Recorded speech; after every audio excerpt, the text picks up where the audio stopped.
யோசேப்போட வாழ்க்கையில 17 வயதில் தேவன் அவனுக்கு ஒரு சொப்பனத்தை தந்தார். 17 வயதில் அவன் ஒரு சொப்பனத்தை பெற்றிருந்தாலும் அந்த சொப்பனம் நிறைவேறின நாள் அவன் 30 வயது அடைந்த பின்பதாக தான் அந்த சொப்பனத்தின் முழுமையான நிறைவேறுதலை யோசேப்பு பார்த்தான்.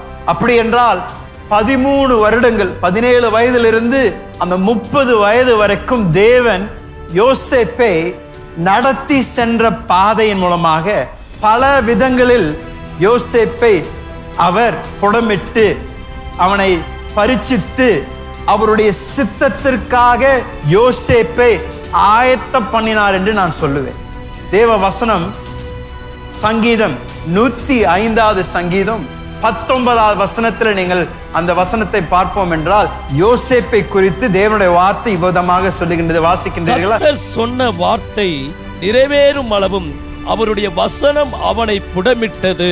கர்த்தர் சொன்ன வார்த்தை நிறைவேறும் அளவும் அவருடைய வசனம் உங்களை புடமிடும். சோ ஆயத்தமா இருங்கள்.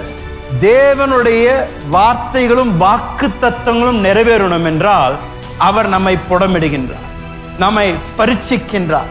அந்த அனுபவத்தை ஒவ்வொரு விசுவாசியும் அவருடைய வாழ்க்கையில அதில் வழியாக கடந்து செல்லும் பொழுது ஆச்சரியப்படக்கூடாது. ஏன் எனக்கு இப்படி நடக்கின்றது? ஏன் எனக்கு இப்படி ஒரு சோதனை?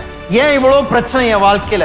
ஐயா அம்மா, உங்களை பார்த்து நான் சொல்கின்றேன், அழைப்பு எவ்வளவுக்கு பெரிதா இருக்கின்றதோ அவ்வளவு உங்களுடைய பரீட்சையும் பெரிதா இருக்கும். அப்படி என்றால் தேவனுடைய நோக்கங்கள் எவ்வளவு பெரிதா இருக்கின்றதோ அவ்வளவு உங்களுடைய பாதைகளும் இன்னும் கொஞ்சம் கடினமா இருப்பதற்கு வாய்ப்புகள் அது.